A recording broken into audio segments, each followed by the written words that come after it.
right, welcome back, Pokemon Go players, to another episode of the Purified podcast. Today is March 19th, 2023. I am your host, Luis Palacios, with my co-host, Chris. Hey, it's your boy, Pokemon Trigger, please. We're back at it again. It's been a lovely week. We had another another community day. And, yeah, it was a lot of fun. I hope you had as much fun as I did this week, man. I had fun in some ways, but I don't know. This week has been a week and a half technically because we actually haven't podcasted since last Wednesday. Last Sheesh. Wednesday, yeah. So, and that's because we were a little bit early last time on news and the cover of the season and everything. But yeah, no. This week has been an interesting one to say the least. A lot to talk about. The last week and a half of gameplay has been atrocious in some way and good in some others. Niantic really being Niantic. We're also at, Pokemon Dex entry in 151, episode 151. So we are a Mew, a brand new Mew right here, y'all. But it's not, I don't know how I could say this. There's just a lot to talk about, a lot to discuss, and a lot of ranting from myself, probably more than Chris. Chris has just been doing a lot of work recently, so it's kind of that. But he probably has his own opinions when it comes down to it. So we're here once again to talk about Pokemon Go news, updates, and ranting about the game because we love the game just as much as you do. Make sure you check us out at theprofessornetwork.com/Purified Podcast. Wonderful people to work with every single time. They have a lot of other heated players out there too, so make sure that you give them a shout out if you can, if you are out there, watch their programs and everything. So yeah, I guess we should probably start by recapping some stuff that we got, just like we always do. But at the same time, we actually got to go over a few things in between. Fine. But Chris, I guess you should probably prepare to start with you as always. What do you want? What do you got? Okay.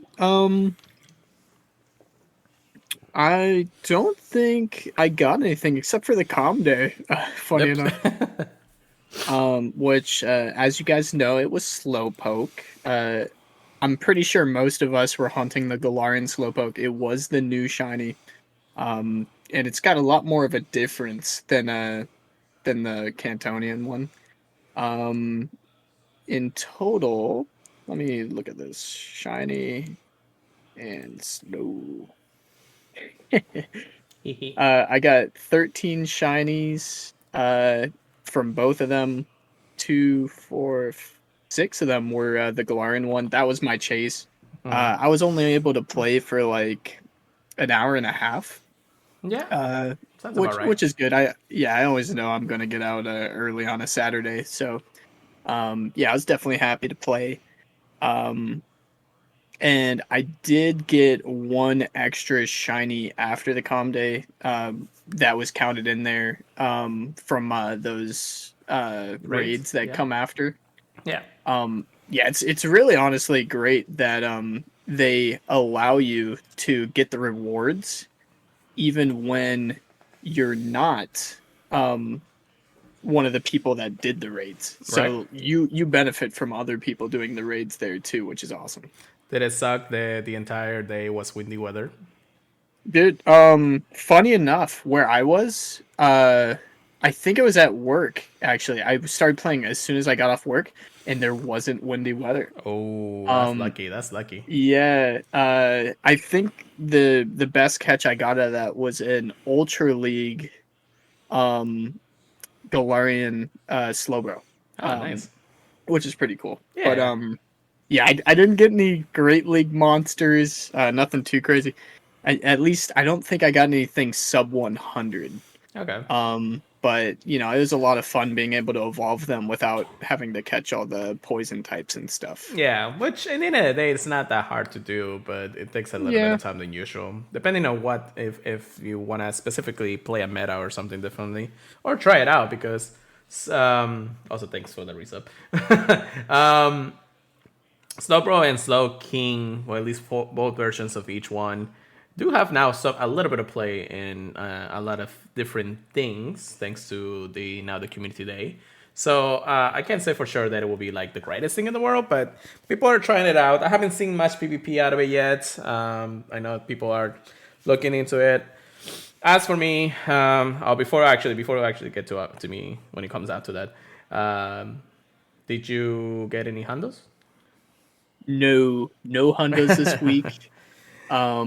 I didn't go too crazy this week though, to be fair, since I was spending more time with Julie while she was down. Yeah.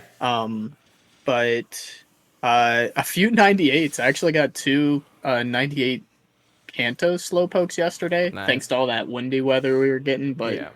no hundos. All right. As for me, I actually, of course, also was playing right after work. I was working until 2. So right at the cuff of starting, I was able to get my first shiny, probably took 2 or 3 clicks afterwards. Ooh. And I was still somewhat getting off of work at the time, so I was just using the Gold Plus for a little bit. I went to my usual grind spots. They call out a lot of hundos, so I was actually hunting for those. Mostly because my goal was to get the Galarian form hundos more than getting all the shinies, which I did get shinies because, it's community day. So let's just recap real quick on that. Shiny, let's see. Before that, because, actually, I'll talk about the events before that, the community day, since we're already talking about Slowpoke community today. So in total, I got 12 shinies for Slowpoke in both versions. Not 12 of each, just 12 in general. That would have been insane, actually. I got 4 regular ones, and then 2, 4, 6, 8 Galarian ones. So that's actually pretty good, I guess. I did evolve 2 of them into their shiny forms in Galarian form, so that's pretty good since I already had the shinies. Plus, I mean, again, I had the shinies from before, so I wasn't really too worried about having or getting those anyways. As for hundos, and then again, I'll talk about the other hundos before that. I did get 4 hundos, 1 regular Cantonian one, and 3 of the Galarian ones. So I was able to get those, complete the family. I got the complete family hundos. Again, people were just calling it out like it was crazy. I think they were spawning almost everywhere in the city. So that's insane. Yeah, well, windy weather actually did something because everybody was looking for them, and it was just non-stop call-outs from everybody. So that was crazy. I also got a Hondo Ho-Ho, which was actually my goal for his return. I was lucky enough to get it, even though Rayquaza never Hondo for me. I somehow Gold Plus a Hondo Wingull. I don't know where that came from. I don't even know. Hey, Ultra League. Yeah, that's what I was about to say. Is that's my Ultra League. Although I'm barely there to get the extra large candy for it. Although I'm not sure if I have any more Wingulls too that evolve. No, that's my first one. You're in the right state for it. Yeah, definitely. Wingull. Yeah, it's my first one though. Why did I get this one? Oh, it's a 98. That's why. So yeah, I got an Ultra League and Wingull technically. So it's not bad, I guess. And then previously from those, and it's in the shiny categories, I did get 2 shiny Ho-Hos. I was able to get a shiny Smeargle from the Festival Colors. So that's my second one. So I got Treybait for somebody, Chris. Dude, I'm still waiting. Yeah. That's what I'm saying. And did you do all your snapshots that week? If I missed any, I only missed it the first day, and I don't even think I missed the first day. So I was doing a 5 every single day for it, and still no shiny. Yeah. To be fair though, I didn't do all the encounters the first time it was released, so that part's my fault. I was very disappointed with this time though. Also, somehow somebody invited me to a raid, and I got a shiny Draygon. Yo, yeah, I'm still hunting him. I was happy about that because I didn't do too many. I wasn't really worried if I wanted to get it or not. But once I got the invitation, I was like, hey, let's just do it. And then I got the shiny. So I was like, okay, cool enough. That's all enough I need for me. I also got a Gadelan Me out, I believe, from Just a Field Research, surprisingly, and a Hoppet from Gold Plus. So I mean, why not more shinies for anything? Yeah, bro, I'm like in the scuff of getting to 2,000 shinies. I could have gotten 2,000 shinies if I didn't delete some back in the day. Transferred them. Yeah, that's basically what I did. But yeah, so that's really my haul for this week. Not a lot of PvP mons, especially for the slope, bro. Just because of the windy weather. There was 1 hour that we didn't have windy weather, but we had rainy weather. So surprisingly, so I don't know what the heck that happened on that. And Hunter, I did check on all those Pokemons already, so no, they're not shiny.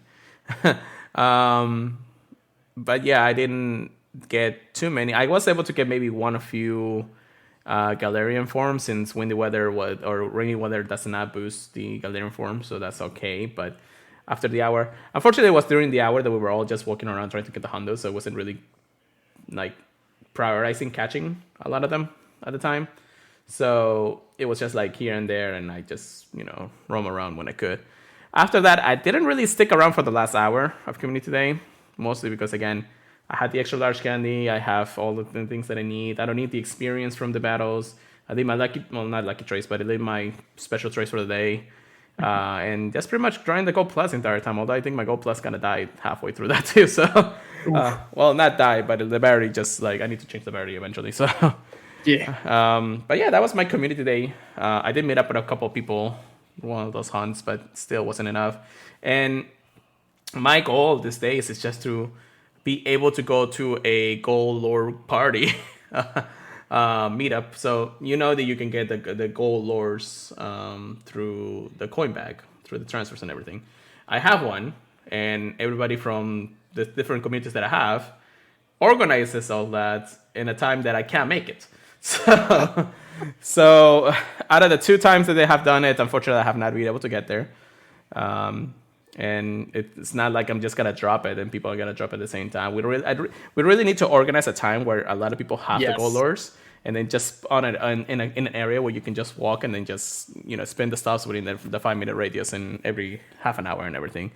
It's just, but it's not easy getting the community together. So yeah, we'll plan it right after the podcast if you want. Yeah, I've been thinking about it.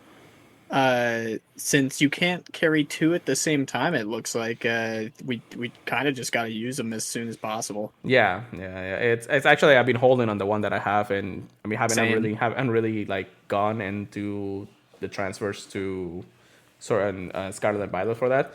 So I kind of like being just not doing what I need to be doing. If I can get it every 5 days, that's cool. But no, then there's no point. It's like, I mean, I could use it on my own, and then just other people hopefully do it, but at the same time, it's just like not worth it because you only get so many coins in one lore for half an hour. So yeah, and you want to kind of maximize it as early as possible. Luckily, it doesn't actually take backspace, so you don't actually have to worry about holding too many.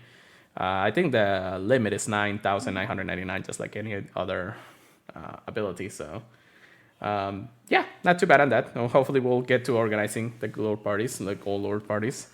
I think we can get a couple extra people to do it with us. So we'll figure it out when it comes down to it. And then after that, so we have to recap the Festival of Colors, which ended, well, actually ended quite a bit ago, actually close to a week ago now. We will talk about a few things that will be happening this coming week, which is actually very exciting. And then some things that happen during late raid hour and all these things. But before we actually get into discussing what the community is on right now and the drama is like coughing all around, let's get into some of the research topics of the day. And before we actually go to the first thing, Chris, because I know that's very important. I know. I keep saying like before we do this, before we do that. Let's actually talk about some good news, and let's talk about the event that's gonna happen. So number 2 on the topics, please. Yeah. Okay. Well. Professor Willow is gonna need everyone's help in the next Team Go Rocket. Or actually, Professor Willow needs everyone's help in a new event. And we're having the Team Go Rocket activity I also detected.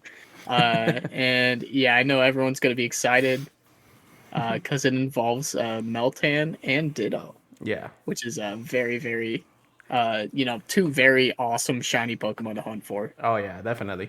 Well, this is the Let's Go event. And just like previous times, this is the time where Meltan and Ditto will be spawning more frequently. Well, more frequently in the way that we can actually get it. So, to get to the details here first. On Tuesday, March 5th, 21st at 10 a.m. to Wednesday, March 29th at 8 p.m. local time. The features of this event, it drowsy finally got to me somehow. Melton is coming back, and its shiny form is coming back too, which is a luck shiny for a lot of us, for actually everybody, not a lot of us, everybody. But now you'll be able to actually encounter shiny Melton throughout the duration of this event. The key is to actually send a Pokemon from Pokemon Go to Pokemon Home, or the Switch titles Pokemon Let's Go Pikachu or Eevee. So they do mention that that's still a possibility. When you use your mystery box during the event, you might encounter a shiny Melton, if you're lucky. Trainers will also have an increased chance of finding XX small and XX large Meltons during the event, which, okay. I mean, it's for somebody, you know. In addition, you'll be able to open mystery boxes more frequently during the event. I wouldn't mind getting an extra small or extra large shiny. That will actually be pretty cool.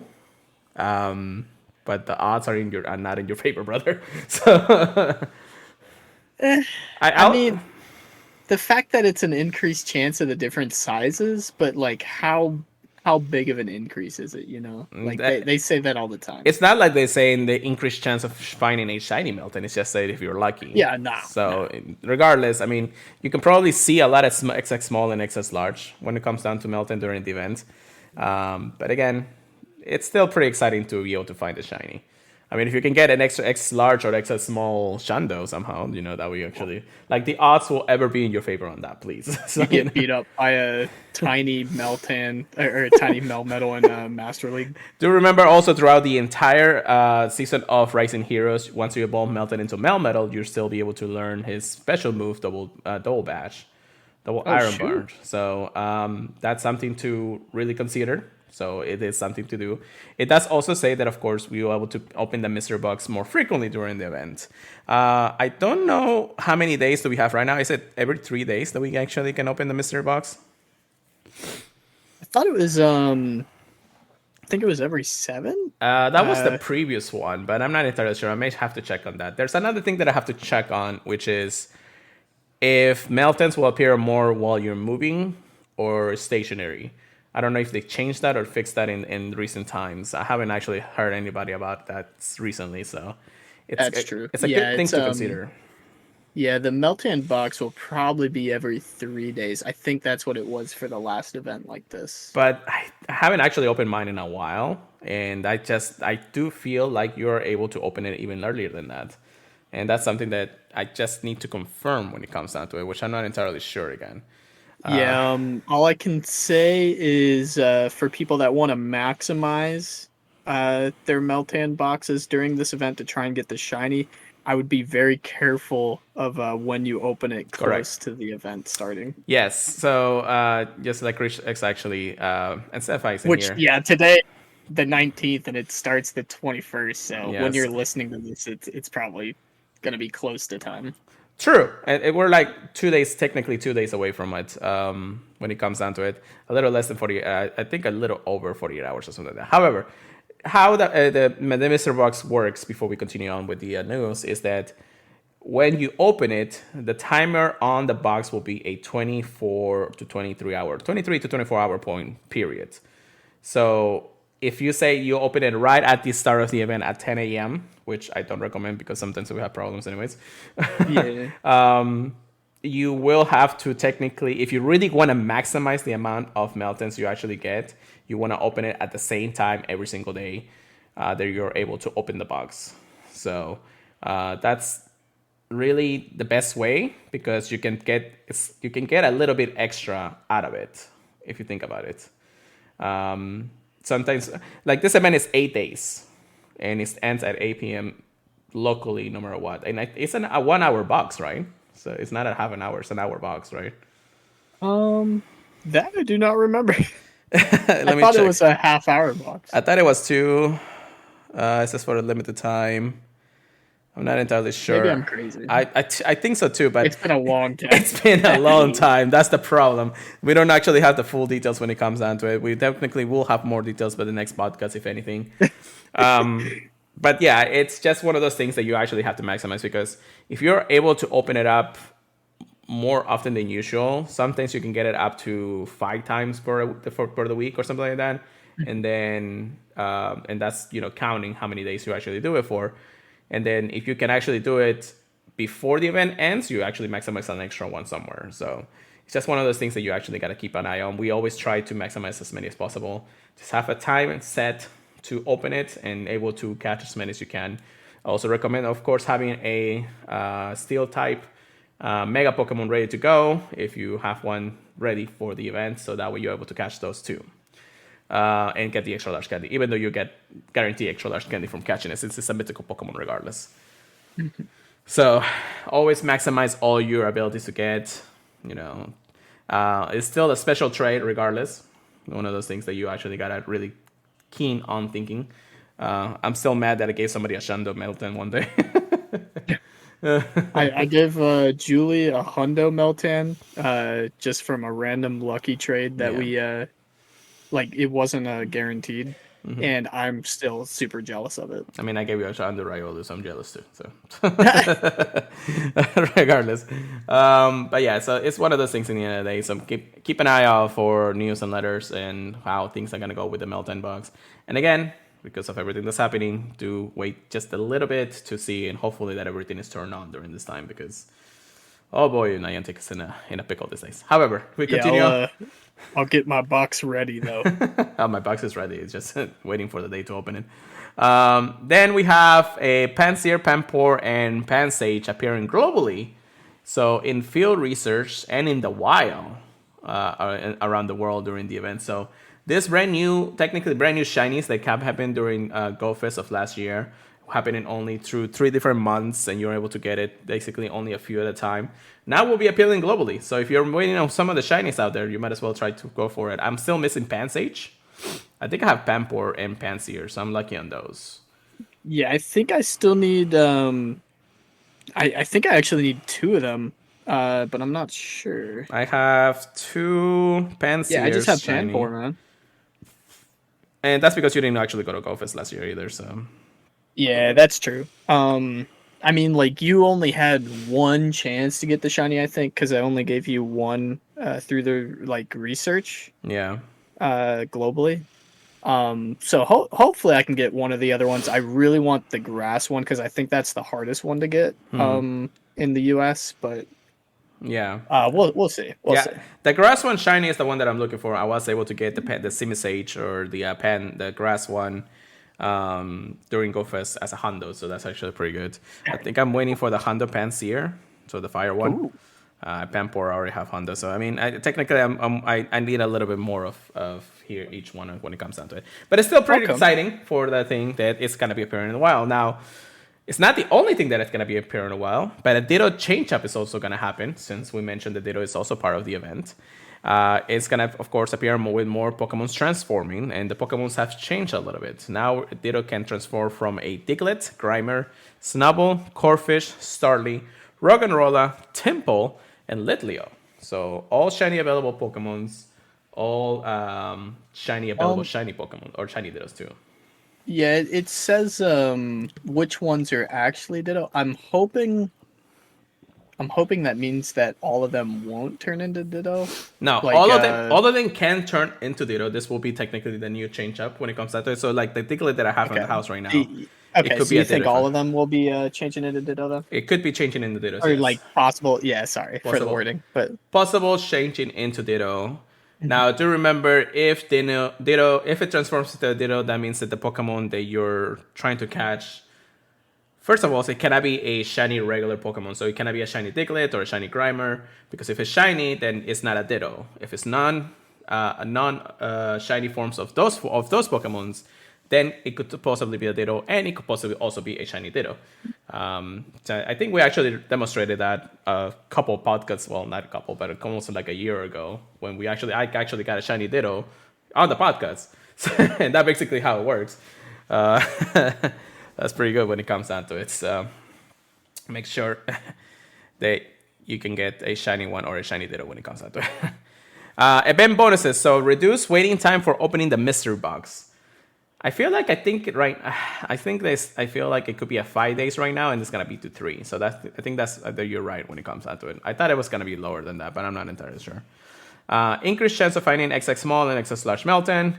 2 times candy from transferring Pokemons, and then increased chance of finding Ditto disguised as other Pokemon. So technically, Ditto will be appearing more frequently in the wild when it comes down to it.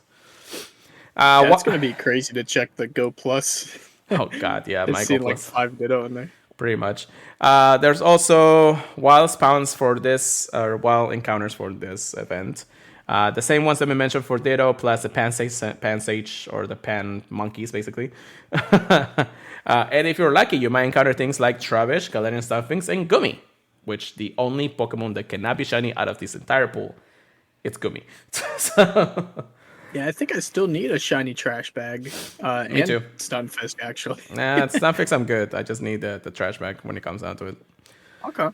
Everything else is just nice to have. I think I'm still missing the time pool anyways, but it's gonna be transforming into Ditto anyway, so I don't know about that. 5 stars. So we have Lugia and Incarnate Form Thundurus coming back into raid. So it says, so this is weird.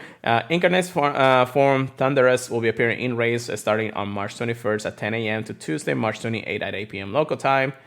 Or 10 a.m. local time, sorry. And then Lugia will appear in raids from Tuesday, March 28th to Monday, April 10th at 8 a.m. on local time. So it's going to be extended into the month of April, which will also be having a little bit of information coming soon.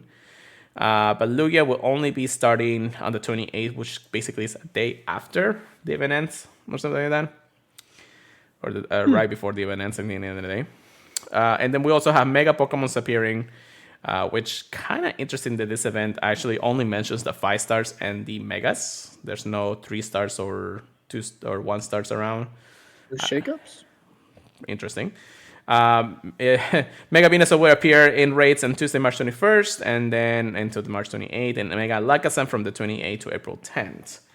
But again, when you see this kind of blog post, and I'm gonna show it to you guys here if you're on the live stream, if you actually see it on the blog post itself, there's no mention of other types of Pokemons in other types of raids. So there's no 3 stars or 1 stars. So does that mean that we're only gonna have 5 stars and Megas spawning throughout the entire event? I highly doubt it. The only thing I can think is maybe they only did that because the other ones aren't changing, I guess. Yeah, that could be true, but it's one of those things. It is weird though, yeah. It is, because usually we do have like a full list of what Pokemon are going to be spawning, regardless of how things are. So, I don't know. I mean, maybe this will be a good change. This maybe incentivize more people to do Incarnate Form Thundurus. I don't know. It really changes up a thing. I'm basically not going to even be touching Incarnate Form, mostly because I really don't care about it. I'll do like 2 raids. I definitely aren't. I'm not feeling a raid hour of that guy though. Yeah, I don't either. Like, at the same time, I'm really not gonna be going to this radar anyways. But I do have 2 of his Thundurus form. Yeah, the better form, and then 1 Thundurus one. So technically, I'm okay with it. I don't really need the Hondo for this one. This is one of the Pokemon that I'm really like. If it happens to be Hondo, if I do maybe 1 or 2 depending on it, that's it, and that's all I need really. But yeah, that's really much it. Mega Venus are coming back and Mega Lakazam again. If you are still looking for some Mega Energy, I know Chris does. We'll probably be doing a couple more Mega races in there anyways. Venusaur is one of the ones I got a bunch of. Alakazam, I'm still waiting on Altaria, man. I know, right? I need that Altaria. Gotta tell you, Mega Candy, it's Mega like the Energy. best one, man. And that's what you need the most anyways. Yeah, I only need to raid 1. Just 1. 1 and done. But I just completely missed it the first time. Yeah, well, it is what it is when it comes to Five Guys. I don't know. Field research tags will have all the Pan monkeys out there, so that's interesting. I think that's only the research tag that we're gonna have, but we'll see how it goes. There's also a collection challenge, and we can complete it to encounter a Melton and 5,000 experience. That is what it is, and yeah, he had 5 guys anyways. The seasonal special research story in Everyday Hero, and this is the research stories that you can buy on basically the shop right now. It's just like $5 when it comes down to. Oh, is it a different one? I think it's a different one. Throughout the season 10 Rising Heroes free special research will be available for trainers. Spend some time to help out person when see what surprises you discover. The special research will be able to claim at the end of Season 10 Rising Heroes on June 1st at 10 a.m. local time. Oh, okay. Yeah, the one that we were able to do to get Melmetal is still in the shop right now. It's called Willow's Wardrobe. Yeah. And I really thought that was the same thing, but then now that I read it, it's like, this is not the same thing. And this is after the event ends, or actually, not the event, but after the season ends. So that's interesting.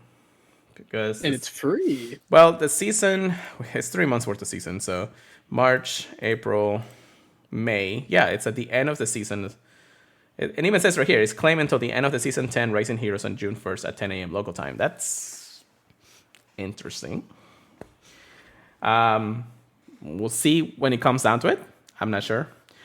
Then they talk about the ticketed time research Willow's Wardrobe. So the Season 10 ticket, the one that we actually were talking about, which will allow you to get a Melton with the Charge Mood Iron Badge and all of those things, and all of those wardrobe stuff for Willow, which I'm not going to be changing my wardrobe anytime soon anyway. So, yeah, in my opinion, you're really just paying for a free Melmetal basically out of it. Like, the wardrobe is kind of just a free add-on, in my opinion. Basically, that's and I mean, you never know. I mean, you can get a shiny, or not a shiny one, but a Hondo one in the end of the day. So it's still a research. It's still good ABs, and regardless of how you look at it. Then we have the Team Go Rocket Takeover starting on Saturday, March 21st, and then and Wednesday, March 29th. So I think this is the reason why it's actually like kind of like halfway there from one event to the other, from Let's Go and the Tico Rocket event. Save Shadow Regice. I'm waiting for a response.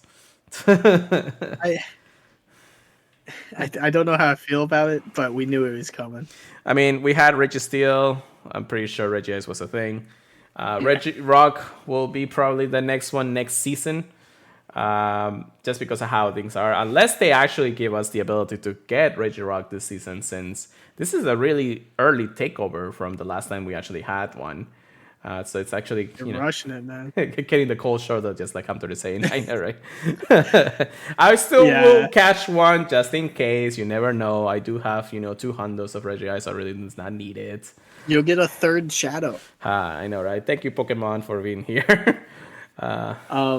If I had to guess, I don't know. I don't know. I'm definitely not as excited about it as Registeel though. I saw a lot more potential from Registeel, even though we talked about it in the podcast where we mentioned it. It kind of lives off that bulk that it has when it's not a shadow. So I mean, it has a niche here and there, but I'm sure there's some switch ups. Yeah, like I said, it's a little bit of a niche, but yeah, Registeel, Regice, and Regirock really do benefit more from their bulk up more than anything. So losing that 20% decrease in defense is really not it's beneficial for any of this anyways. But hopefully once we finish with all 3 of them, the good ones can start to come out, because now that we've gone through the 2 laddies, the 3 Regis will have one once the Regirock is really out, it's time for the really good Shadow Legendaries, brother. It has to happen. They have to. If they don't do it, I'm swear to God, Niantic is really messing us up, because we know those are the best shadows that are going to come out. Dude, that means we're going to be able to have a Primal or a Mega Ray and the Shadow versions of them on the same raid team. Oh, yeah, Shadow Cresselia. God dang it. Oh, yeah. Well, Shadow Cresselia won't be for a whole nother gen. But, yeah. Dude, when that comes, oh my God, that thing's going to be evil. I know. And that means that we have so much contact when it comes to Tingle Rocket Shadow Legendaries, because it's going to come out that way. And you never know. I know that once Rayquaza becomes a shadow, that everybody's going to go their high wire bananas over it. Oh, yeah. Groudon and Kyogre could also be a potential pretty cool, amazing shadows from the Master Leagues. Even the Ultra League, if that's the case. But that's gonna be quite a bit of a check if they do. If Niantic is wanting to go that route, because I know for a fact that they don't like going that route, regardless of how we look at it. So, or Grey League, yeah, that could also be a thing. But you never know. It's one of those core breakers that people are gonna be like, why are we doing this? It's like. Like really just destroying the meta from just having those in the ability in the Great League. I don't know. I still feel like it could be more than that.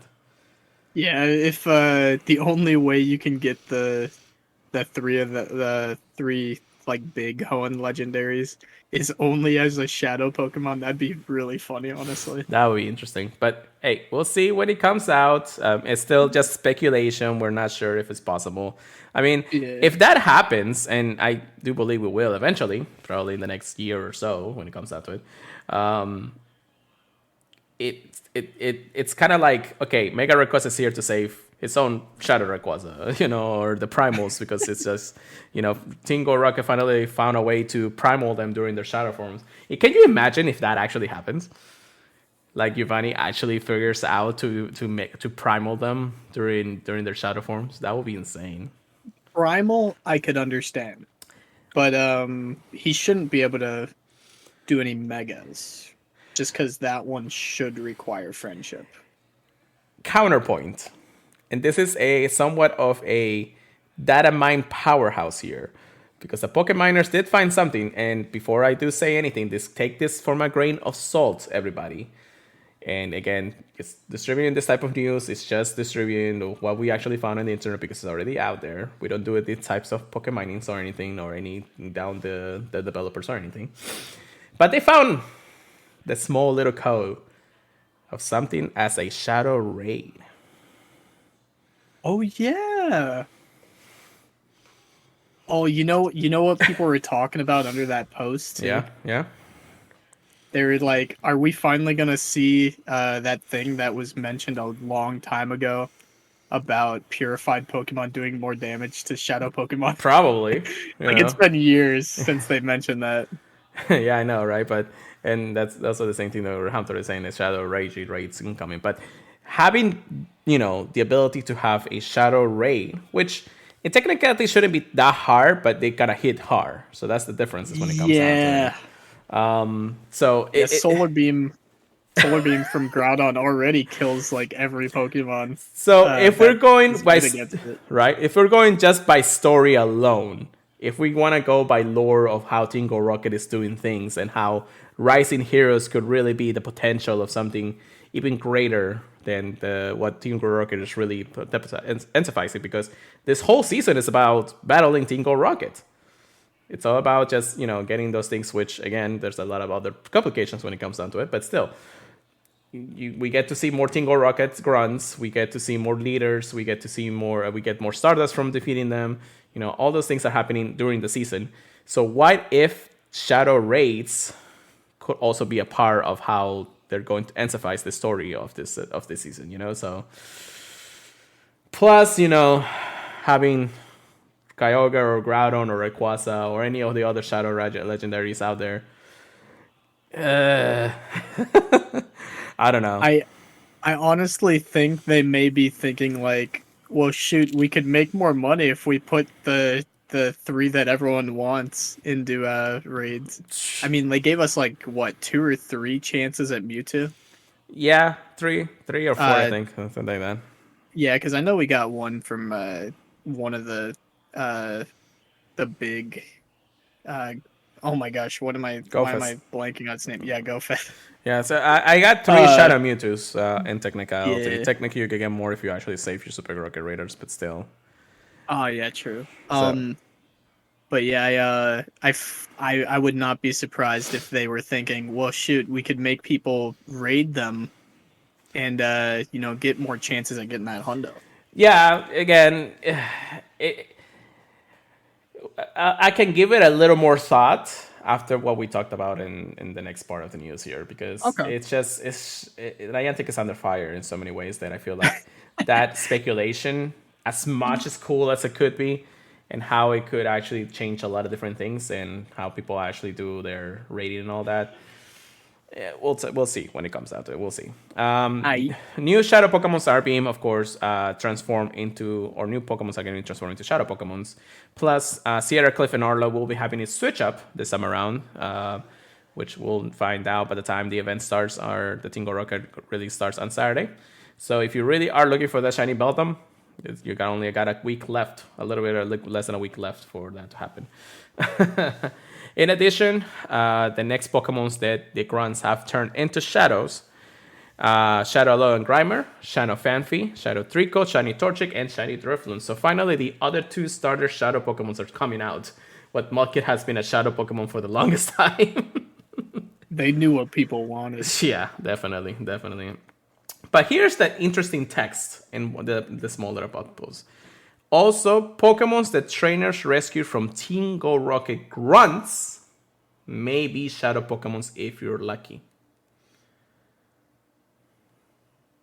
I wonder if that was a mistake. With everything that we're going though, I think so too. But it does remind me of when the grunts had Grimer for a little while, and people were getting shiny Grimer from the grunts. But that was technically a glitch. Because when either Sierra or one of the leaders was supposed to get that Pokemon as his Shadow Shiny, people that either didn't update the game or something was going on in between the turnover of the new shadows or everything, where you could encounter, let's say, a Grunt that had the previous or the brand new shiny Pokemon that usually would have been one of the leaders, it was turning into being shiny. So it was just a glitch in timing between the balloon that usually appears and the one that's supposed to appear for the event. So it was kind of like those things. And like I could get, let's say I don't do my 6 a.m. balloon until the event starts, but the 6 a.m. balloon is already determined by the time you open the game. So it should technically be the one from the previous rotation. Mm-hmm. And then let's say it's the same one of the leaders was supposed to have and could have been shiny at that point. So that's probably the reason why people were getting shinies from grunts before. But that was only at a matter of the time the event usually would turn over into the new rotation anyways. This time around, we actually have clarification in the blog post, which, do mind, this blog post has come out, if I remember correctly, 5 days ago. So they have not changed anything from that blog post as of yet. Interesting. Okay. If there would have been a mistake, which usually it does, and a lot of people point that out, it would have already changed by this point. Yeah, that makes me think one of the grunts might have some of the old ones like Meowth. We might see a rare one for Beldum. I don't know. That's really cool, though. Yeah, it's interesting. We'll see more when the event starts. Again, we are just speculating when it comes down to it. However, the points are there. You're listening right now at the podcast that we're talking about this, so we know that it's still in the blog post itself. So it is what it is. The 12-kilometer egg pool, they put it out here just to say that it's technically the same thing, probably changing Scarp or something in there, but it is the same 12-kilometer egg pool that we had for like 4 rotations. And Larvitar's still chilling. Yeah, pretty much. And then the field riches encounter scanner were also mystery components, if available. So that's the Team Go Rocket and the Let's Go event. Exciting things really happening when it comes down to it. Like the whole, first of all, was Let's Go. Just having Melton a shiny. All the pan monkeys are really out there. It's really, really exciting when you look at it. So it's something, an event that you really want to take advantage of in any way, shape, or form. And then the Team Go Rocket takeover, just by mentioning that the grunts can be shiny Pokemons too, that's going to incentivize a lot of people actually doing the grunts from here on out. Yeah, especially since right now the grunts are boosted too. Having more of a chance of showing up and giving you more Stardust. Yeah. So there's a lot to dream about. There's a lot to talk about. But yeah, it's exciting when it comes down to it, to say the least. Now that we've gone over the actual things, let's talk about what the drama and the things that Niantic or Pokemon Go is really saying in the last few days. And the reason why we're kind of, or at least I'm kind of on the edge of my seat these days because it's how things are going. Let's go ahead and talk about first and foremost a blog post that they actually pointed out on March 10. So this is actually a blog literally a day before Elite Rates come out. So Niantic says, our continued commitment to real world play in Pokemon Go. Dear trainers, and I'm going to just read most of it from the blog post itself. So if I'm talking like a robot, it's because of this. Today, we want to share our renewed commitment to bolstering Pokemon Go in-person experience. We have a lot planned for Pokemon Go in 2023, but first we would like to recap some of our recent updates and share additional updates that are coming soon. First and foremost, we have the game updates. Elite Race that feature a new and unique Pokemon Elite Race that feature a new and unique Pokemon such as this weekend's Rego Elite Race are one of the first steps in that commitment. We're also working on the following: improvement to race that make it easier for you to participate in local raid battles and to become friends with trainers you battle with. Enhanced to game experience when playing in person with family and friends. New features that provide benefits and encounters with more Pokemon while exploring outside. Pause for a second before to go to the next one. So they're saying that they want to improve the way to make it easier to participate in local raid battles. They enhance the experience when playing with friends and family, and then new features that provide benefits encountering more Pokemon exploring. Sounds like a lot like how the Elite Race should have gone, but that's not the case. Before I actually get into the rant, because I know there's a little bit of rant here, what do you have to say about this part of the game update? I mean, people have been mentioning for a while the best way to get people to go out and do raids in person, at least like that's where I've heard about people talking about it more, is to, make the rewards better for in person instead of, really taking away from the remote aspect. Yeah. Which, we already know that the extra large rare candy only drops from in person. Mm-hmm. So, seeing that they're trying to do more with in-person goodies is definitely a good start. Since I do know that is, Pokemon Go's actual, goal is to get people out there exploring. Correct. And that's, when it comes down to it, this is what technically the game should have been from the very beginning, or from even before the pandemic hit and things like that. A lot of things, I'm pretty sure Niantic had a lot of things planned during the 2020 season, 2021 season, and 2022 season that it changed drastically because of how things went with how the world went, really. And it was for the better. And it was, in some ways, it was for the better. In some ways, it actually has become just a death toll, really, to how Niantic really wants to handle this game moving forward. That a lot of people are not looking at it in that way, and it's just a mess in communication between them and us. The community right now, it's really almost at the point where we're about to break how a lot of the players are going to play from here on out, or how a lot of the new players or the old players really are incentivizing if they want to continue playing this game, however it goes from here on out. First and foremost, for us, I mean, at least for me, I'm really addicted to this game regardless, even if how bad, things have gone.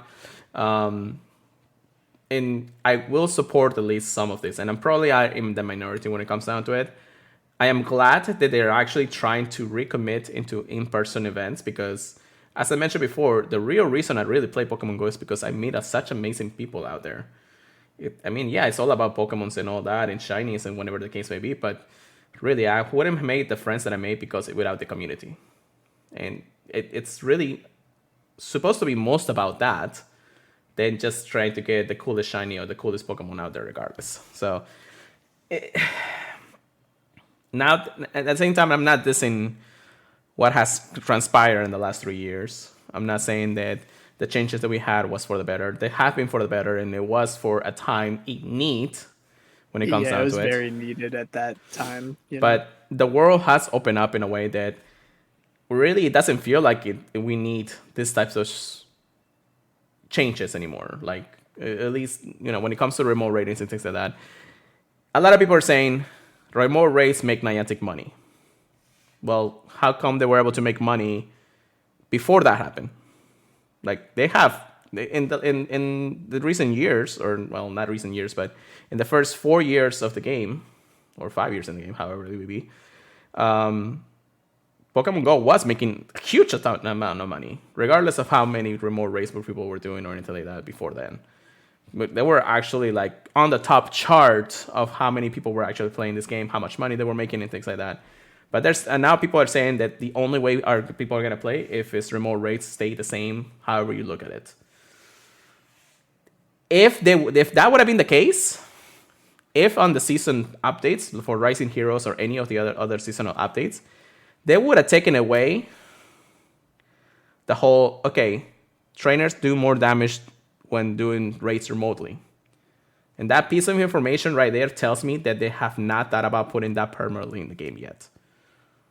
Because they know there's going to be a change. And that is what people are scared of. The moment that goes away from the seasonal post, that's when hell will break loose in this game for a lot of people. So we'll see. I mean, again, I may be in the minority when it comes down to how a lot of people feel about this. But there's still more to come. And they're still thinking about how the community feels in that regard. And I will go on, but let's continue on with this blog post real quick. And Chris, do you have anything else to add before we continue on? I mean, I pretty much mention this every time we talk about any changes to the remote raids. While it was something they were going to implement into the game since the beginning, it was always, planned to not be a complete overhaul, I guess. Like, it wasn't supposed to be the same as an in-person raid, just give people a chance to do it from home if they needed to. Yeah. But the fact that they made it so it did like basically the exact same stuff as being in person. Yeah. Made it really easy to raid. And, correct. Made a lot of people change to it, which I understand. But it wasn't ever meant to, be an equal thing to the regular raid passes, anyways. Nah, I'm gonna say one final thing before I move on is that I believe the remote rates are not gonna go away. They're just gonna make it more difficult for one person to really incentivize. Hey, I'm gonna be doing a remote raid instead of an in-person event or an in-person raid when it comes down to it. There has to be a change, and it's basically that bandage that it has to be ripped off by Niantic, and to make sure that the community hurts a lot first, because it's gonna hurt a lot of people, a lot of people, and I don't know. We'll definitely get there when we get there, because it's something that it's gonna be a discussion for another day when it comes down to it. Then the next part of the blog post talks about Campfire. It says right here, last year we launched Campfire in selected cities. In selected US cities. Campfire's goal is for trainers to connect, discover local communities, and find active nearby raid battles. We continue to improve Campfire through the following updates focused on helping trainers better communicate and work together to tackle raid battles in person. So they trying to add an ability to adding the ability to start conversations at Pokestops and gyms around you, which we kind of can already do that with the gyms, not Pokestops. And then adding the ability to navigate from Campfire to a specific gym in Pokemon Go. So basically using Campfire as a navigation device to find the raids that you're looking for, and hopefully finding people who want to do the same thing in the raids. Campfire will also see updates soon to significantly improve how trainers connect, chat, and join raid battles together in Pokemon Go. This is a key step in preparing Campfire's continued rollout and access for trainers around the world this year. So they are planning to releasing Campfire for everybody by sometime this year. I'm not saying early, late, or anything like that, because we're not entirely sure how it's going to go when it comes down to it. And then the last piece of news, the Community Ambassador Program. As another demonstration of our core commitment to promoting real-world social gameplay, we are continuing to grow our Community Ambassador Program.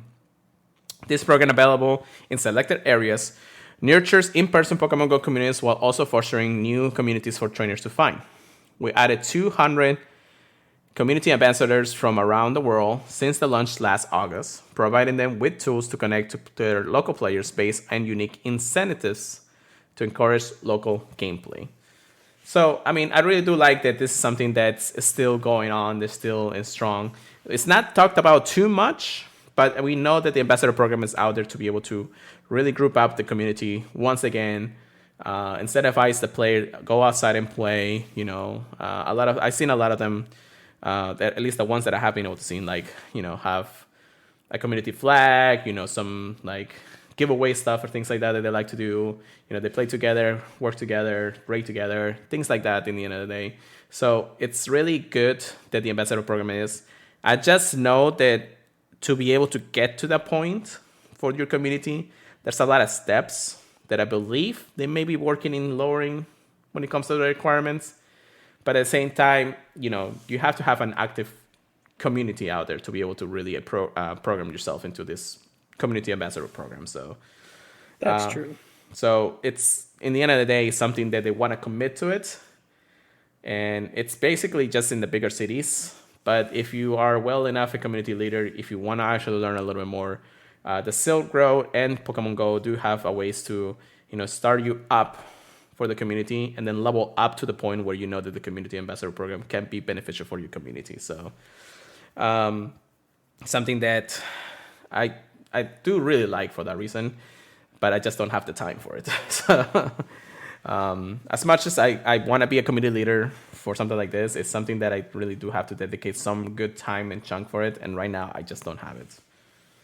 Yeah, I feel like people that have a bit more time on their hands, like not a diss, but maybe you work remotely, or you just are able to get out around the town a little bit more. Yeah, I think they definitely benefit a lot more. Like if I had my old job, maybe I'd be like more into it.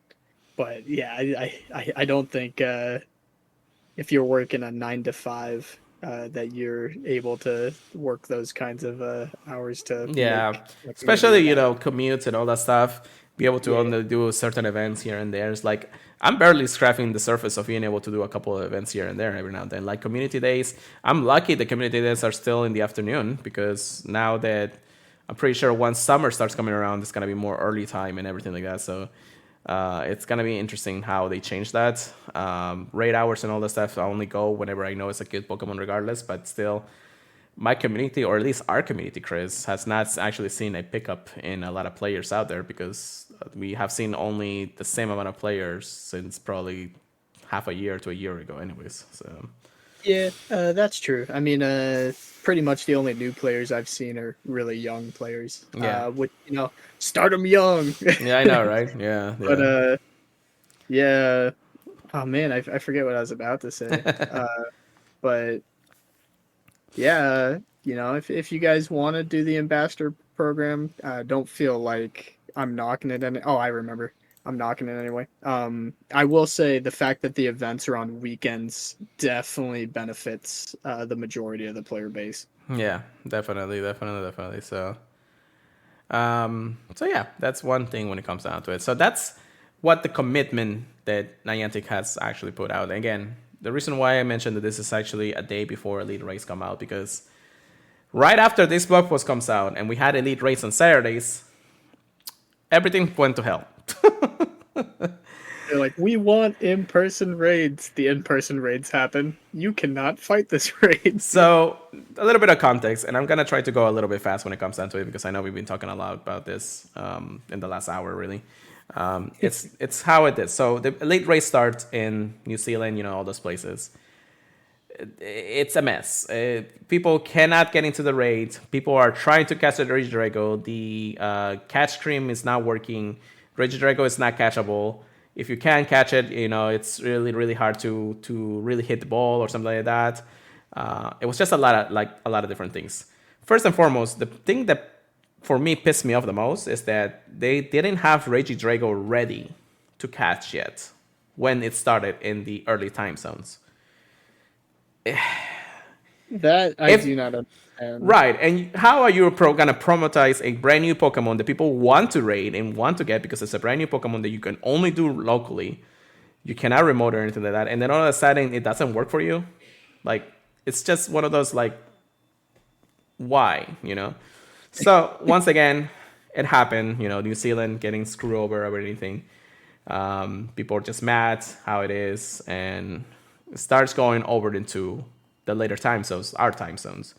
Now, right before or right after that time zone started, Niantic does post saying, hey, we know you guys had a problem in the early time zones. We're going to go ahead and fix it. We're going to give you a Regidrago the next day, on Sunday, for you guys to do. And before we actually get to what happened then, let me actually talk about our experiences. So I was able to go to my Regidrago hour. So I was only able to do that at 11 o'clock in the morning, mostly because I had other plans in the afternoon. So it was... But the thing is that the whole entire college where I was had the entire 11 a.m. timers for everything. I think we only had like 1 or 2 p.m.s and no 5 p.m.s in any of the areas out there. So, which was another problem that we'll talk about in a second. So we get to the raid. We got a lot of people actually coming in. We had close to 20 accounts playing. And we were ready to go, like ready 11 a.m. We already coordinated what we're gonna do, what we're going to go, which one we're gonna hit. Make sure that we maximize the event, the ability to get as many as possible. And then it doesn't work. Right when we're starting the raid, we got notifications that there's an raid error, people getting kicked off, people cannot log into the game, and it's not a cellular problem because we have done these types of raids before, many times, even during when Hoopa was around. And it still wasn't working. It took us at least a good 10 to 15 minutes to actually be able to finish the first one, move to the next one, which we still have problems, finish that one, and do a third one before the timer expires.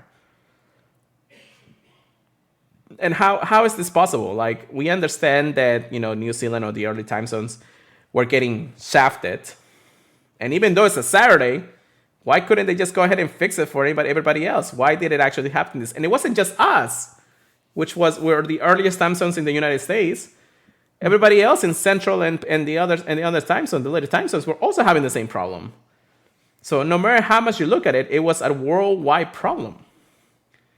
Now, I did feel that frustration there because Niantic wasn't doing anything. They weren't communicating with us what was going on. They weren't fixing as much of the issues. Everybody was having problems. Now, of course, there were people that were not having any issues at all. They did 6 raids or something like that, and however the case may be. But still, majority of the community, almost all around the world, have problems with the Regidragos, no matter how much you look at it. At the same time, by the end of the day, the ones for, once again, the early time zones, the makeup Regidragos, were not working anyways. It was having the same problems that they had before, or even, by the time our time zones came around. Instead of like having the Pokemon not having the right size or anything like that. But still, they still messed up the makeup. And that's... I can't stress how much frustration I think I have for this specific day because of how things go. And the problem also just didn't stop there. People were getting confused that we were gonna get special spawns like the Hoopa timers are. We started to appear the timers on our list or on our games, and nothing was happening. Which I know a lot of us knew that they weren't gonna have special spawns. But why is the timer even there? We don't know. That is weird. The next problem was that people were not getting the special time research that they actually mentioned in the blog post. Only some of them did. I was able to get it, but it was only like, make a new friend or something like that, and then just get a couple extra candies for all the Regis. But how can you mess that up? How can you just do the raid and click? It's like a switch. You get the special research or the time research when it comes down to it. Like, I don't understand why people couldn't get it. And then finally, as I mentioned before, most of the raids were happening in the morning at 11 a.m. timer. There were a few less for the 2 p.m. and almost nothing for 5 p.m. So there was no eggs happening on the 5 p.m. timer. And it wasn't that they're going to recycle the EX raid gyms or anything like that. There were no eggs in particular that were spawning for the 5 p.m. So people who wanted to go out had to go out miles away from their usual grind spots just to do at least one Regidrago. They're spawning like miles away in another city. Like, I don't understand how bad they messed this up. This is how bad it was happening for everything. Like, all aspects of the game were just not working. Niantic really messed up on this one. I will say, I don't feel like I missed out on too much then from not rating them. Yeah. I mean, we talked about before uh, before we talked about everything in the podcast. You let me know that they announced that there'll be an event on Sunday this time. Yes. So I'm happy I'll have a chance at getting it, and maybe they'll make it right the third time, or well, I guess it would just be the second time. I was thinking about Australia. Well, yeah. I mean, it's not gonna be Regidrago. It's gonna be Regieleki this next time because we know that that's how they're planning things around. It's just a frustration that it's something that they just oversight. Like even like everybody in the community was really talking about. It's like, why did they mess this up? What's going on? Why they're not communicating? Anything like that. I want to say maybe 3 or 4 days later, after all the elite raids were done and everything like that, Niantic finally made a blog post on their Twitter account saying, "Hey, we know that the events of Regidrago and the elite raid were bad for almost everybody. We are going to incentivize that we're going to be doing something special for the players once again in some way." Let me actually go to the tweet because I'm not talking like in parts when it comes down to it. Actually, let me go to leak Doug because he is actually pretty good in posting all this stuff. Anyways, where is? Yeah, no, that's one that, and then where is the blog post when it comes out to it? Okay, so here it is. Trainers, we apologize for this weekend's Elite Race issue and the impact they had on your experience. We're planning a way to make it up for trainers all over the world, especially those in the earlier time zones, which is, of course, the New Zealand. Please stay tuned for details. So all we know is that they're planning on doing something once again for every player out there.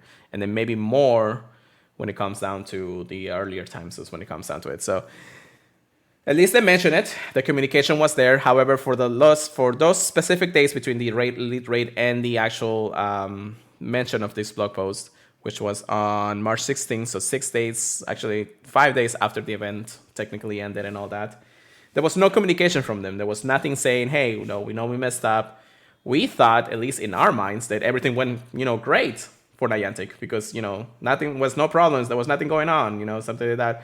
And because of their communication was being blanked from the elite raid time until now, and we were just like wondering, what the heck are you doing, Niantic? Why are you not acknowledging the problems that we're having here until now? So it's just a little frustrating that it's so much has happened, and only now we're getting some information about what's going to happen or what's going to happen in the future for these kind of things. At the same time, other problems have started arising and other things are having to drama out there. So during the time, there was a secret update to Pokemon Go that they say they fixed a glitch issue with raids. Now, a little bit of context. There was a video by Brandon Tan, which is the #1 player in the world, or at least so-called the #1 player in the world, because I know there might be some other ones out there. He puts up a video saying how this glitch works. So basically, what the glitch entitles to help you is that you can use a free raid pass, the ones that you get for local raids, or a premium raid pass, local raids again, and be able to use it as a remote raid pass.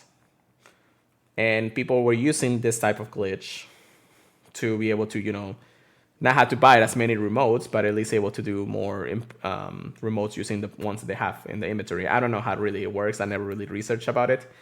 Yeah, Nobody... I didn't hear about it until it was gone. Yeah. Right. And here's the thing. Almost nobody, I think probably 0.01% of the player base knew about this glitch. And people starting getting mad about it. Like, we don't know what this means.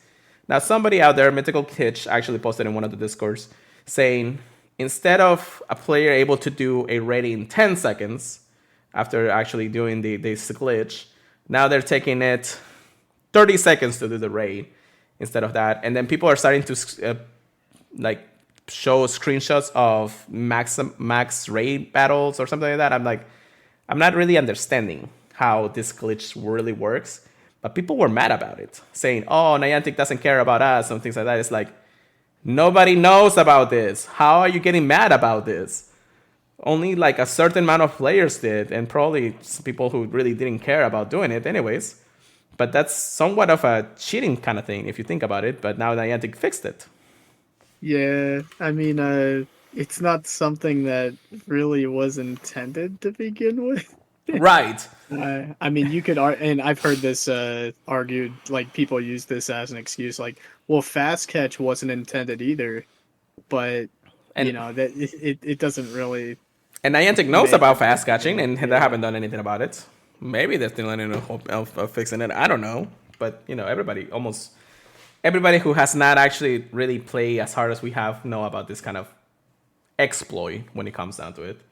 So it's not something that when it comes to it. But this exploit that a lot of people are talking about, I'm not saying, I don't even know if it's a lot of people. I'm just saying that, certain amount of people knew about it and they're still voicing their opinion thinking that this is the worst thing that could happen for the game. It's like, did they take away remote raid passes? No.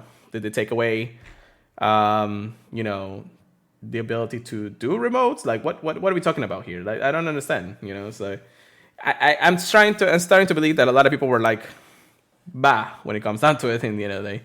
So that's, a whole shitstorm in its own way. yeah, it's honestly kind of funny to see people complaining about it. Yeah. And then Like, not to laugh in their face, but like it's not that I'm you're really basically laughing. screaming to them like, "Hey man, I'm trying to get remote passes for cheaper. What the heck, man?" Right? Yeah, I don't understand when it comes down to it in the end of the day. So it's just one of those things that just doesn't show the real part of the community. Now, at the same time, this secret update that the game has made actually made it easier to invite people remotely. Before, we actually had a somewhat of a glitch Gank. slash exploit that we had to invite up to 10 people remotely. So basically what you do, you go into the raid, you invite your first 5 people, you wait a couple of seconds or you wait until the first person of the invites come in, back out of the raid, go back in there, and then you're able to invite another 5 people. And if you do this right, you can invite up to 10 people regardless. This new update actually does that without having to back out of the raid. So what happens is you start the raid, you invite your first 5 people, you wait 30 seconds for the timer to go down, and then the little icon for invited people will light up again. And you're able to invite 5 more people in that regard. If you do it correctly, you can invite up to 15 people. Of course, you can only have 10 remoters, but that at least, you're able to maximize how many people actually can get into the raid. So it's not a bad thing. They actually made it a little bit easier to invite remotely in some cases. So if you actually do a good coordination between who's going to be out there and doing it and people who want to remote it, then you can get pretty good big amounts of lobbies out there with almost 10 people remotely every single time. So it's a good thing, and I think it's a great thing.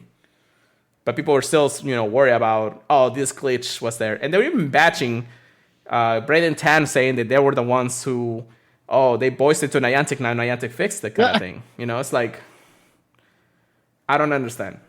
How is this the end of the world for them? Just because one small little exploit got patched, which we have plenty of exploits that we actually do that we're lucky enough they haven't been patched. So, Yeah. and more people know about it now because of it, and now we don't even care because we don't even know about it anymore. We don't even know how to do it.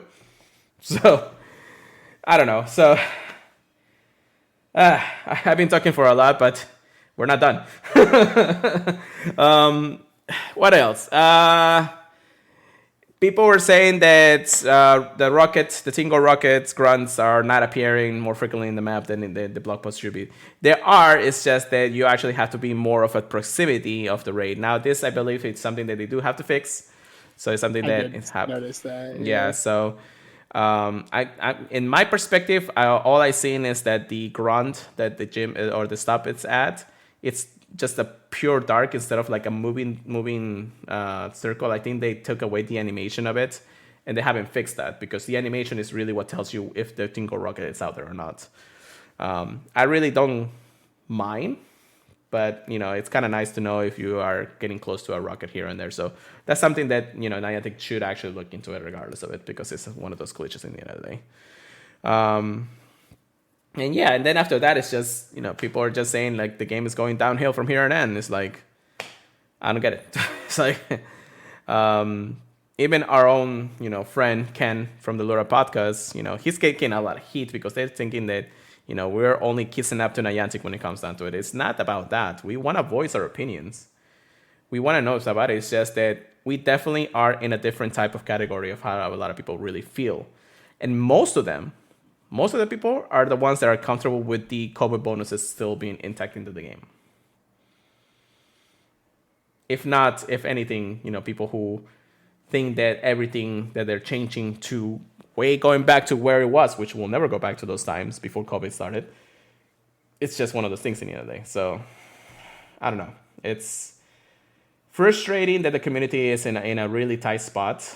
I do wish that Niantic could give us a little more heads up on what they're planning or what they're doing instead of just keeping it quiet until they look into it. One last thing, actually. One of the directors for the game, which once again I want to actually shout out. I don't really let me actually go into my Twitter space here because I know I replied to him earlier. Let's see here. Michael Esteranca, which is the director of Pokemon Go live game at Niantic Labs and a Go Battle League addict, which pretty cool. He did actually mention something here that I want to reiterate real quick. This was actually one of the blog posts when it comes to it because he was on Twitter Yale for some reason. I don't know why.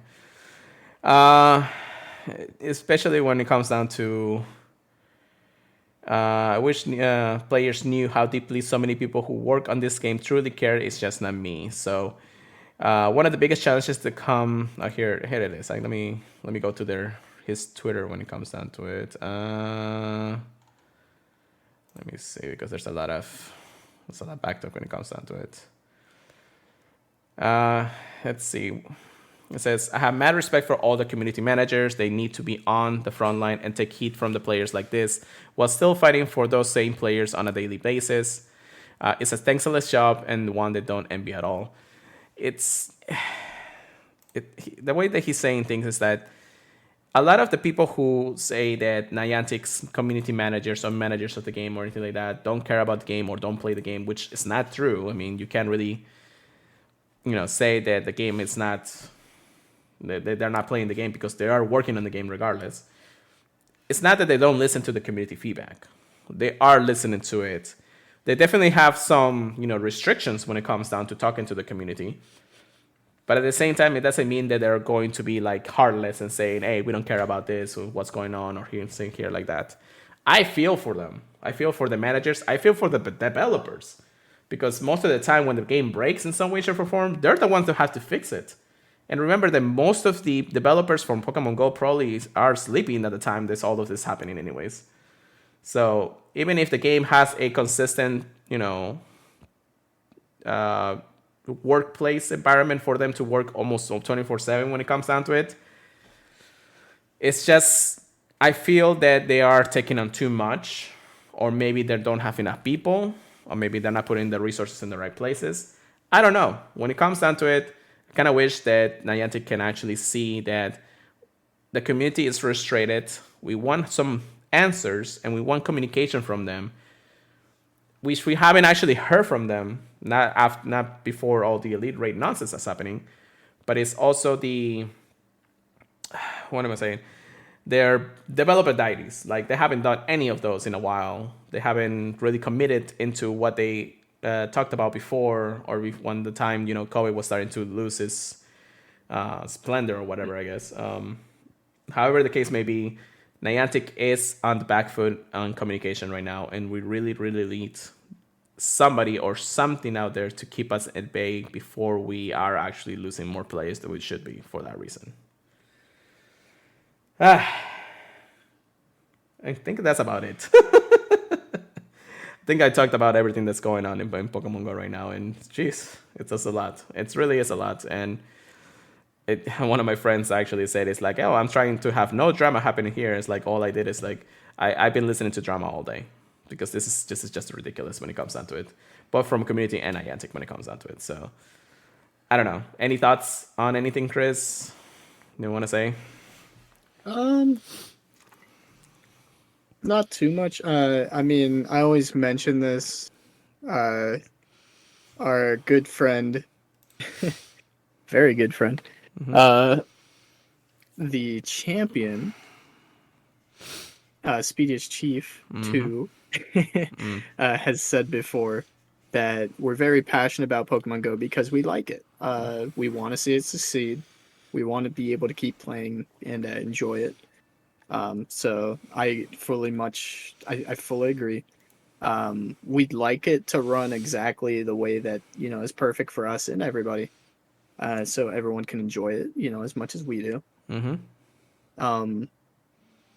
So, I fully expect people to voice their concerns. It's going to take a little bit of time for them to implement things. I mean, even the things they're trying to implement on their own, they make mistakes with.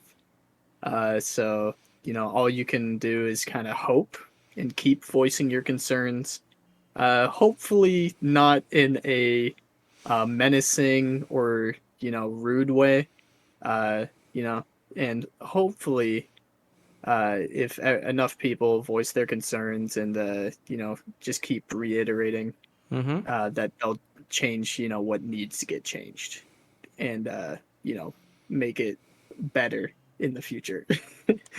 Yeah, no, definitely. So it's gotta be interesting Yeah, when it I'm comes not out to gonna that. pretend like everything's perfect, but Yeah, but just try to be reasonable with Niantic. yeah. It's. I do hope that things can change for the better soon. I hope that things can just look up brightly. It's just right now a conflict emotions when it comes down to both the game and everything like that. So. However the case may be, we'll keep you guys updates for more information or anything that really is happening with Pokemon Go or the community out there. So let's hope things could be better. It could be better, but we just hopefully see that.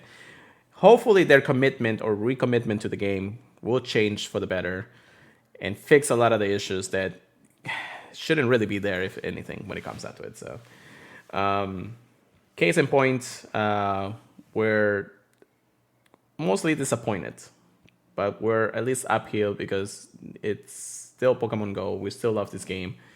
We want to see it succeed for many years, mostly because we spend a lot of money anyways. But either way, it's one of those things that we want to make sure that we see. We don't want to actually see the community broken for no reason or for things that should be easily fixed or handled in that regard. Anyways, I think we have ranted for as much as anything here. We definitely have a little bit here and there to cover. However, fresh off the presses from Japan and Korea, we actually have information about the brand new community day that's going to happen next month.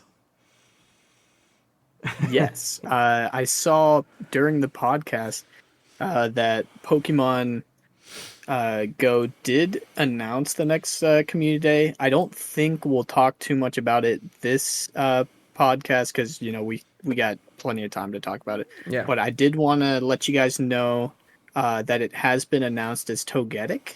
Yes. And that's going to be on April 15th. So if you do not have a Master League 1, I do not yet.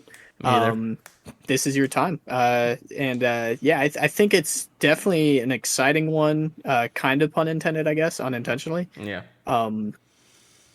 Plan on hatching eggs because you're going to have Togepi in the egg pool. Which, I'm pretty sure it's going to be like a 99% chance of hatching Togepi from eggs during the event. It's most likely going to be a 2K eggs, but we definitely could actually know more information probably next week because this is something that's already coming out from Twitter handles of other places and things like that. So the blog post will probably be out by tomorrow, most likely. If anything, we'll definitely have more information by the time next podcast comes around. So pretty cool. Also, shout out to Zoe 2 Dots because that's her favorite Pokemon regardless. So they did it just for her. Yeah, pretty much.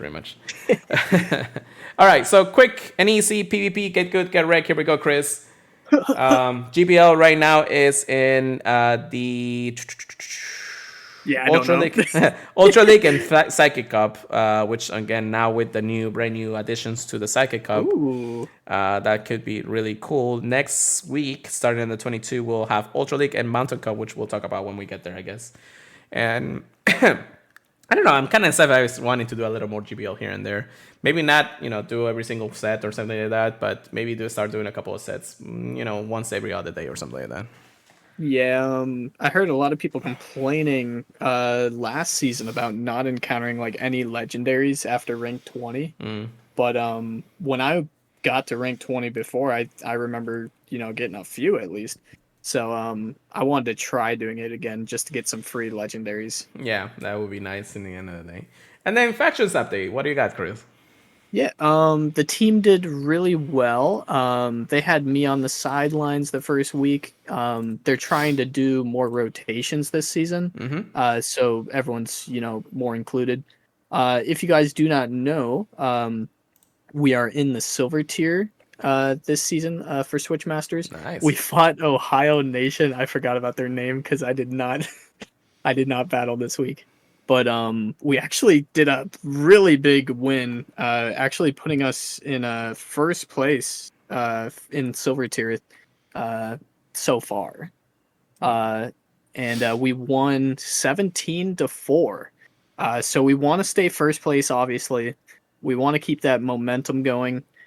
So the next battle I am getting put in, I'm going to keep what I'm battling in a secret. But I'm definitely looking forward to it. The meta's really fun. I'm really happy with the team. And I'll let you guys know more next week, I suppose. Right? Yeah, definitely. So I'm sorry, I almost forgot to catch that because I was reading something else in a second there. Did you guys win this week or not? Oh yeah, 17-4. Oh, nice. So it's going strong for silver. I want to see you guys in gold next cycle. Oh my, yeah. I said the whole time we were in bronze, I was like, in my opinion, I think the whole team deserved to be in silver. So I was kind of surprised that we barely, scraped in. But yeah, this sitting definitely showed that it was definitely worth it for silver. Yeah, for definitely. So yeah, keep eye, guys. All right, I guess that's it. Another long podcast. Really, I didn't think we were gonna be. We're very passionate. Yeah, we are very passionate. So, thank you so much for listening. I think we actually did cover, and we actually finally got everything we needed to cover, right, Chris? Right. So. Yeah, I believe so. Yeah. So. I don't think there were any secrets hiding. Not yet. Although if they are, we probably talk about it next time, anyways. I guess we did talk to Haluchas in Mexico, right? Yeah, we did. Okay, anyways. Yes. Yeah, we yeah. If you guys don't know, we completely forgot to mention Halucha when it was released, and then we mentioned it the next podcast. Yeah. And we're laughing about it. Yeah, definitely. So, anyways, thank you so much for listening, everybody. If you like or want to hear us more, we are in podcast services fees. So check us out in Apple Podcasts, Google Podcasts, iHeartRadio, Stitcher, and many places like that. If you can leave us a review, we would greatly appreciate it. If you can, of course. Follow our social medias. Myself at PureLight.go, Chris at PKMN Trigger, please, with a C at the end. Anything podcast related, usually we will post it on the Purified Podcast handle. We also have an email, purifiedpodcast@gmail.com, if you guys want to send any types of emails out there. Join our Discord. It is free. It's always out there. It's in the show notes and everything that you go through. So, and then don't forget to check us out at the purifiedpodcast.com, the Professor Network. So yeah, with that being said, Chris, I believe we can take us away for the night. All right. Hope you guys had a fantastic week, catching all the slow bros you could, all the slow babies. And I hope you guys are looking forward to next week. we should have shiny Meltan by then. I completely forgot the date that it started, but literally in 2 days. Yeah. I just remembered. Yeah, I hope you guys are able to get your shiny Meltan, get your shiny Ditto. Just have a bunch of fun, and we'll catch you guys next week. Peace out, guys. Keep purifying them, everybody, and we'll see you guys next time.